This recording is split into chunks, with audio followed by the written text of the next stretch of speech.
Imagine wandering through the quiet, snow-covered streets of Nizhny Novgorod, Russia, a city rich with history and culture, but hidden behind one particular door, unbeknownst to neighbors, was a horror that even the darkest minds could hardly conceive.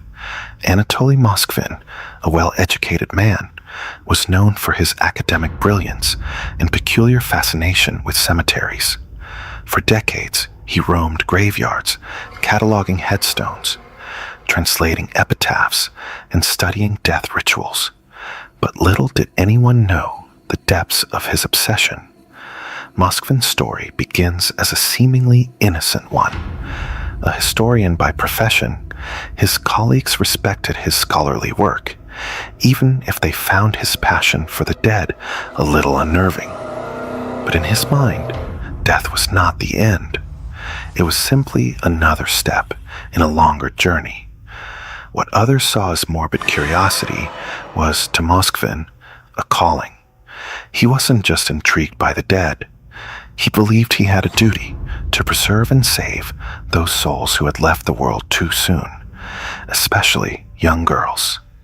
His descent into madness began to take shape when, in the early 2000s, Moskvin started visiting the graves of children. At first, he claimed to hear their voices, pleading with him to save them. At first, the whispers were subtle, figments of his imagination, perhaps.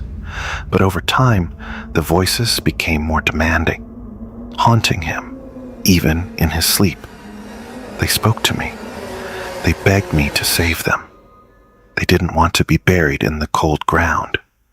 They wanted to come home. And so, he obeyed. Moskvin's routine was meticulous. Under the cover of night, he would visit the graveyards and locate the burial sites of recently deceased girls, aged between 3 and 12. Armed with shovels and tools, he would dig them up, carefully removing their bodies from their resting places.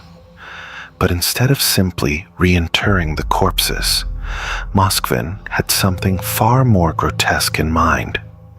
He believed that he could resurrect them in a way, by turning them into dolls. He brought the bodies back to his home, where he performed a twisted form of preservation.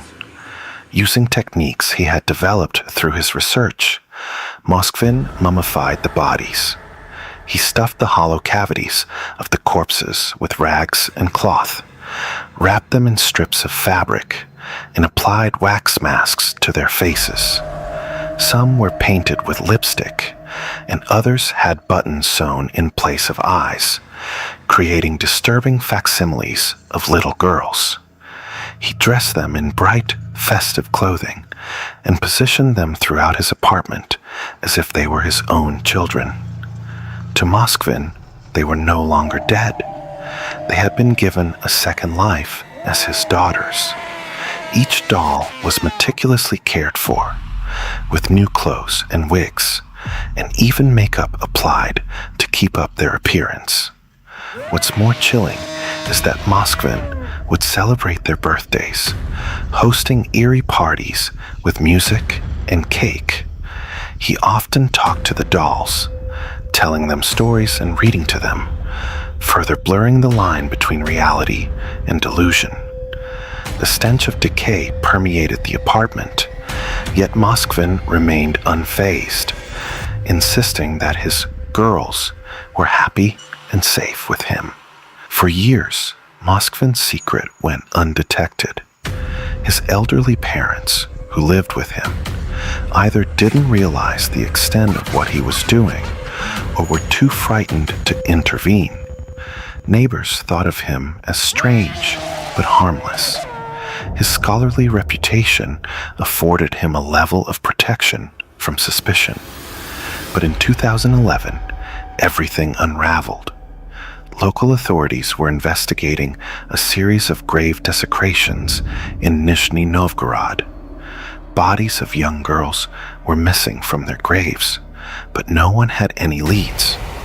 The trail of disturbed graves eventually led investigators to Moskvin, who had been a known visitor to many of the sites. When police entered his home, what they found was beyond comprehension. Lifeless, mummified bodies were arranged throughout his apartment, seated on chairs and beds. They were dressed as dolls, wearing dresses and bonnets, with their skin pale and leathery. Some had painted faces. Others stared blankly into space with button eyes.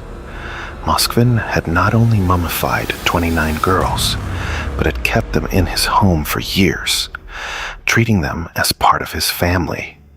The dolls varied in size and dress, and some had been with him for over a decade. One officer described the scene as a house of horrors, unable to shake the image of the lifeless, decayed bodies that had once been innocent children. The sight of their distorted, mummified figures haunted investigators long after the case. Moskvin's arrest sent shockwaves through the community. He was charged with desecrating graves, but his mental health became the focal point of the trial. Psychiatrists quickly determined that Moskvin suffered from severe paranoid schizophrenia. He claimed that the girls spoke to him from beyond the grave, convincing him that he was helping them by bringing them back to life. He saw himself as a protector of the young and innocent, unable to recognize the monstrous nature of his actions. Instead of being sentenced to prison, Moskvin was committed to a psychiatric hospital, where he remains to this day. The families of the victims were left devastated, horrified by the fate of their children.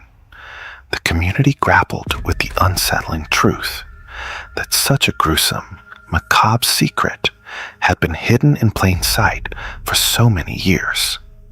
While Moskvin is no longer a free man, the haunting legacy of his crimes continues to linger. The apartment where the dolls were found has since been abandoned, but many claim that the space remains haunted, filled with the restless spirits of the young girls whose bodies were violated and preserved in such a horrific manner.